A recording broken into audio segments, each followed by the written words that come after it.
Sábado 3 de julio del 2021. La luna está en cuarto menguante. Santo Tomás, Anatolio, Beltrán, Eulogio Santaella, Heliodoro, Cresto, Dartina. Un día como hoy, en 1809, se reúnen para ultimar la capitulación de Santo Domingo el coronel Meris y el capitán Duer, por los sitiados Manuel Joaquín del Monte, por los dominicanos, así como el coronel Basimón y Fabré, y por los franceses, terminando la guerra de la Reconquista, dirigida por Juan Sánchez Ramírez. 1844.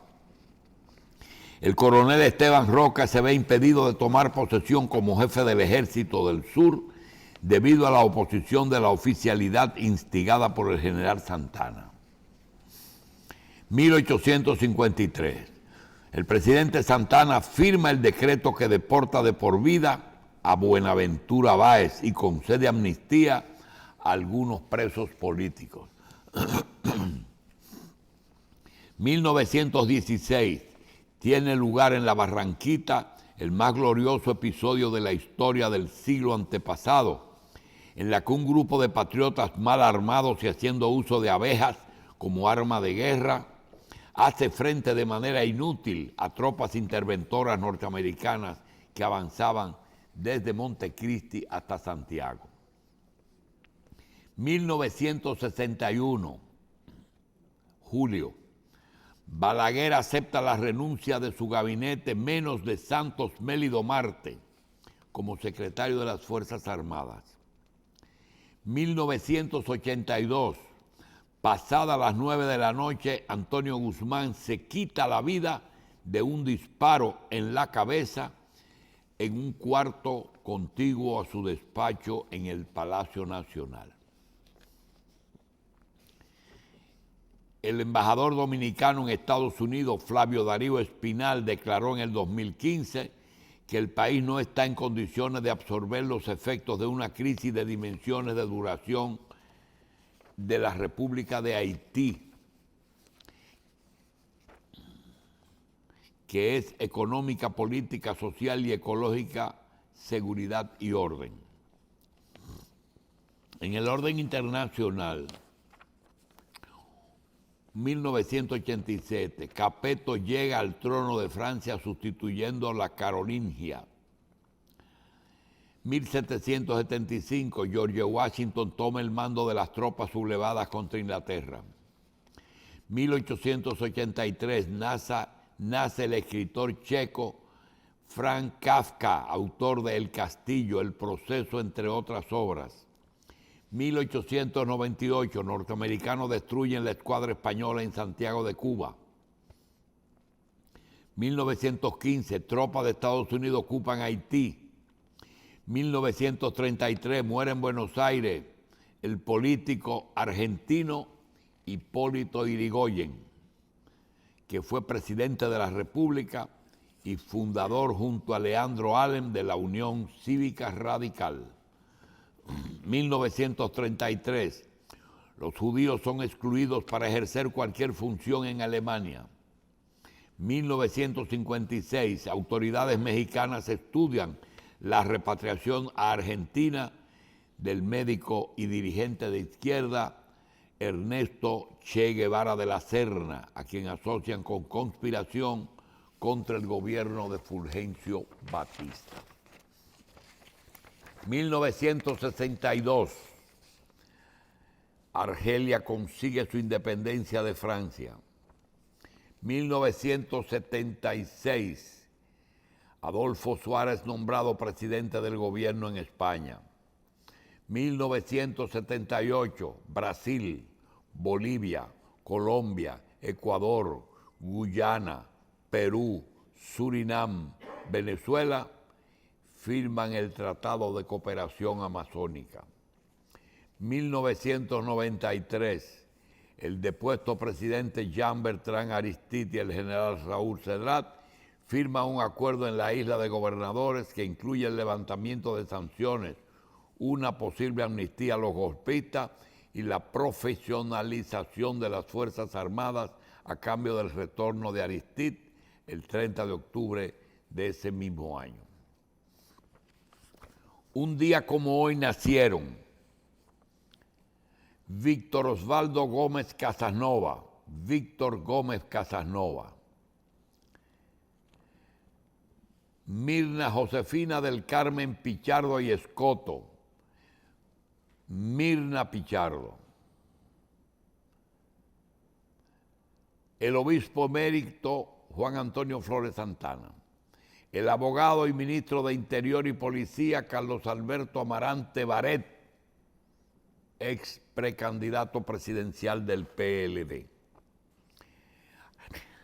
Ramón Bienvenido Martínez Portorreal, Nilda Rosa Hermosén Vázquez, Jesús Martínez Alberti, Vlamis Di Carlo Hidalgo Adames, Margelín La Sala Peralta, y hoy cumpleaños mi querido amigo y hermano, el doctor Julio Despradel, un vegano que ejerce la radiología en el Centro Corominas de Santiago. Abrazo a Julio Despradel, salud y larga vida a Víctor Osvaldo Gómez Casanova, a Mirna y a todos los nacidos el 3 de julio.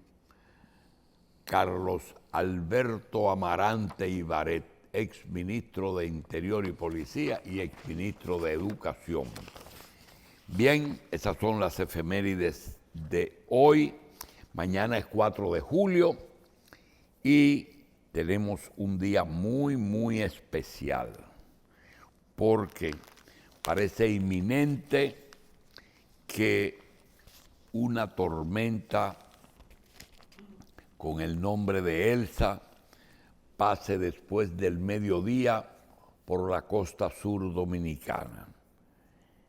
El que el ojo de la tormenta pase o no pase, eso es cuestión de esperar. Pero es indudable que la cantidad de agua, brisas fuertes que van a producir daños en el litoral sur y aguas en todo el país, no hay ninguna duda. Es la trayectoria tradicional de los huracanes que vienen del Caribe, desde el Caribe hacia el Golfo de México o hacia Florida. Es ya una tradición que en tiempo ciclónico uno de los huracanes tome esa ruta. Rogamos a Dios la menor cantidad de daños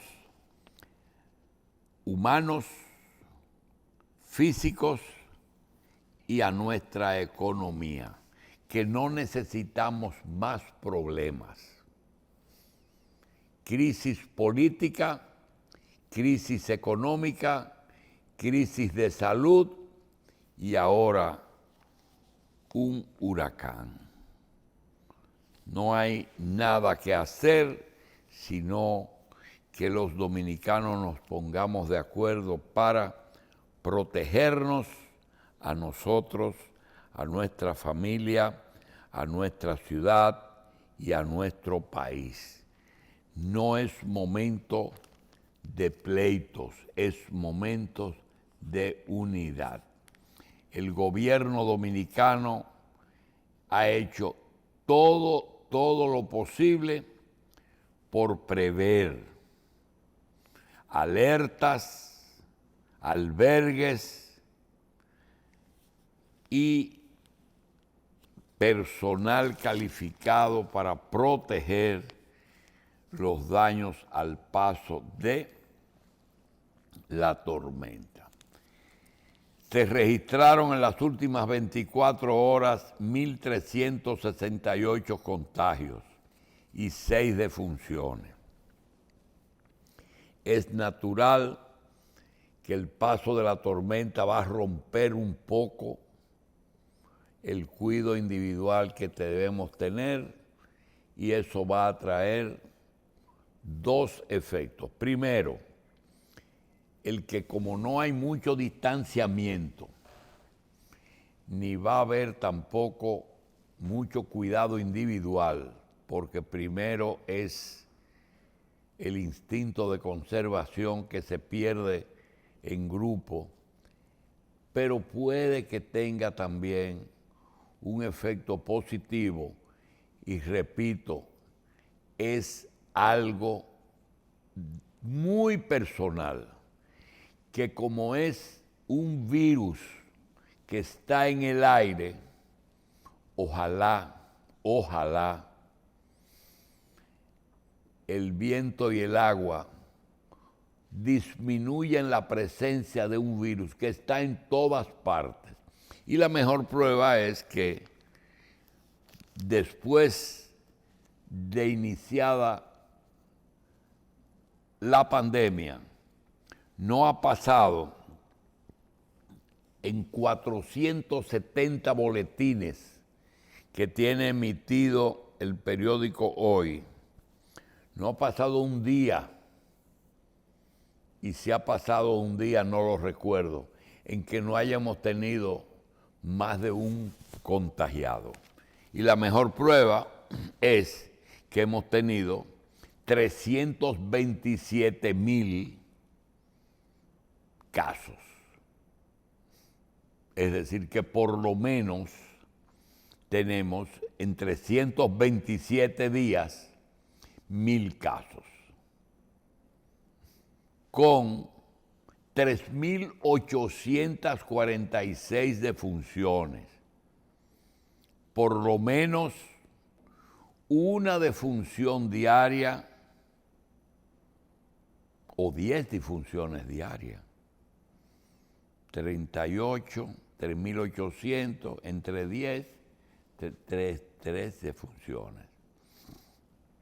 De manera que quiera Dios que las fuerzas del viento y del agua puedan lavar el ambiente, y ya que es un virus que está en el aire, pueda que disminuya un poco la intensidad. Puede ser, si es que es en el aire.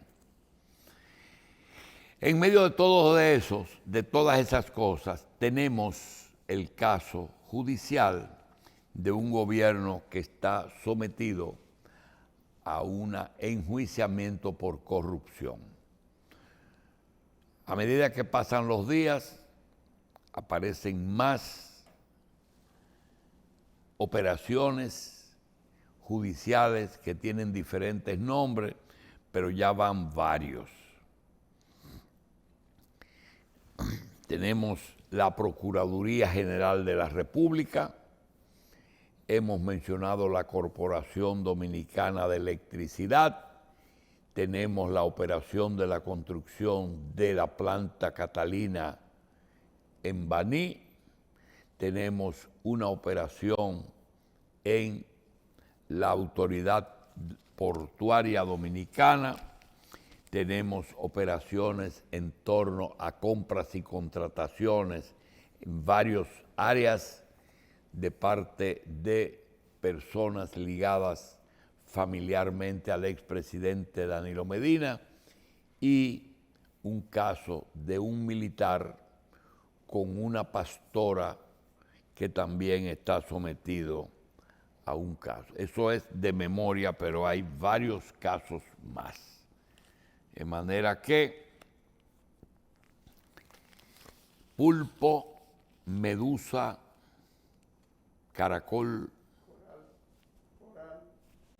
coral, todo eso son nombres que, por cierto, el doctor Julio Curi David considera que le deben poner otro nombre porque son en algunos casos nombres de animales. Me preguntaba alguien, le decía a un amigo aquí, me preguntaba a alguien que cómo nos sentíamos si las pruebas son aplastantes en contra de los casos que se han llevado y que ponen de manifiesto que es imposible que el presidente de la República de la época pueda evadir responsabilidades y que en el mejor de los casos lo que cometió fue un delito de ceguera voluntaria, es decir, mirar para otro lado. Yo digo, la gestión de un mandatario tiene dos vertientes: acciones buenas y acciones malas. Cuando el equilibrio se rompe, entonces el gobierno es calificado de malo. El presidente Danilo Medina, para nosotros, realizó una buena gestión de gobierno. Pero si se llega a aprobar un chin de todo lo que se ha mencionado, solamente un chin, ese chin es demasiado para un gobierno. Les toca defenderse los que tienen elementos de juicio para hacerlo. Personalmente tengo mis observaciones y es que veo que realmente la lucha contra la corrupción es necesaria. Es más, ya no podíamos seguir posponiendo esa lucha. Pero colocar en manos de dos magistradas todo el peso de investigación e instrucción de esos casos, creo que le han echado sobre sus hombros mucho peso. Creo que le han cargado mucho el peso de la lucha a dos mujeres. Y que en general el país se ha encaminado a hacer lo único que nosotros objetamos, que no es una lucha contra la corrupción que nos ha azotado siempre y que hasta un presidente hace casi 40 años dijo que la corrupción se detenía en la puerta de su despacho, por la imposibilidad de negarlo.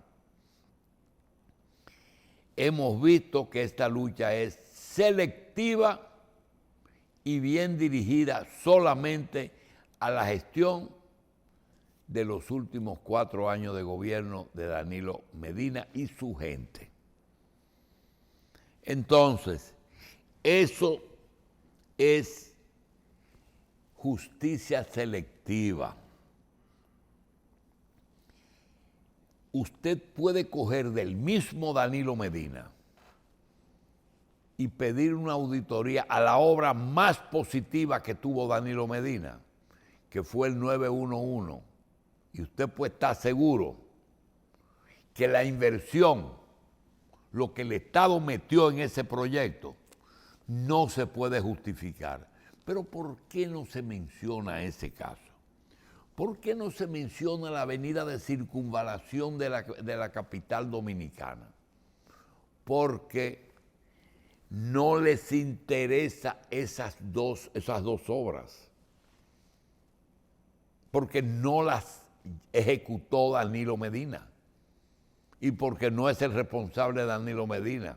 Pero si esas dos obras se auditan, usted puede estar seguro que emanaría una solución purulenta que recaería sobre los responsables. Pero eso no interesa, es solamente lo que Danilo Medina llegó a hacer. No es lo mismo la circunvalación de la capital dominicana desde Jaina hasta la carretera de Samaná. ¿Cuánto costó? ¿Quiénes las hicieron?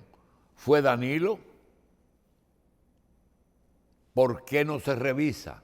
No, esa no.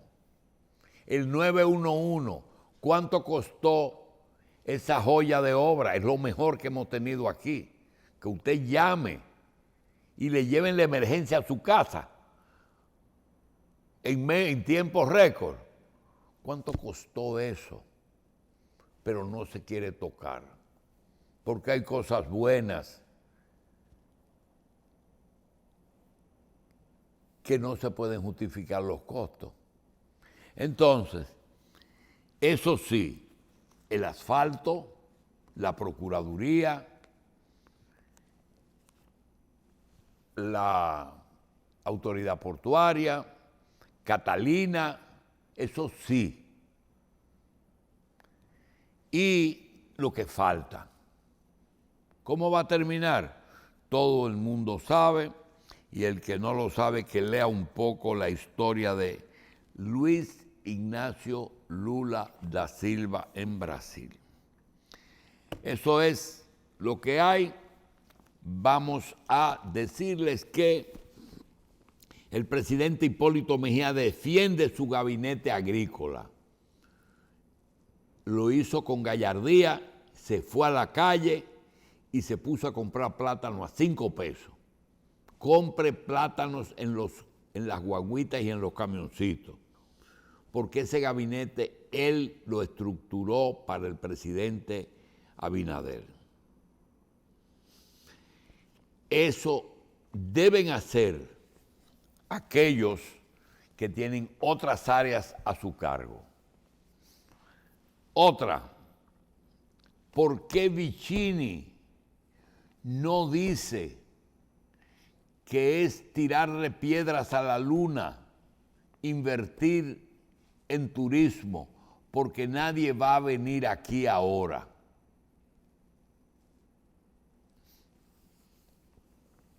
Peñaguaba está tratando de ver a distancia y hacerle ver a Danilo y a Leonel que es necesario que ellos se reúnan para fortalecer el PLD. Ya cometieron sus errores, hicieron sus bembitas, pero quiero decirle a José Fran que no va a ocurrir porque ya es muy tarde.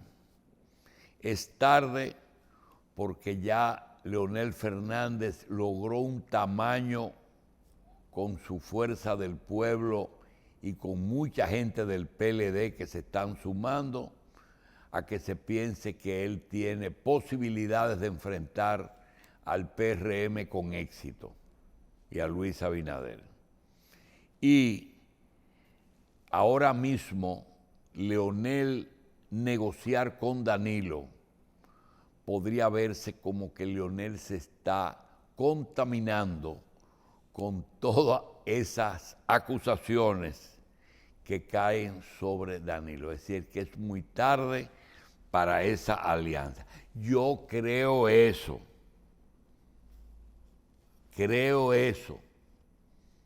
Pero ellos son los que tienen que tomar eso en cuenta. Repetimos que la tormenta puede tocar después del mediodía toda la franja que existe entre la cordillera central y el litoral sur del país. Nuestra media isla está dividida, o la isla está dividida en dos. Una parte que está al norte de la cordillera central, hacia el Atlántico, y una parte que está al sur de la cordillera central, hacia el Caribe. La que corre riesgo es la del sur, desde Palenque hasta Haití. Todo ese sur que es provincia de Santo Domingo Oeste, San Cristóbal, Baní, Azua, Barahona, Pedernales y Haití. Eso es lo que en el mejor de los casos, cuidándonos Dios mucho, vamos a tener mucha agua. Este país no está listo para recibir agua en abundancia. Y el agua a veces produce más daño que el fuego y más daño que el viento. Pero que Dios nos cuide. Eso es lo que hay. Vamos a una pausa.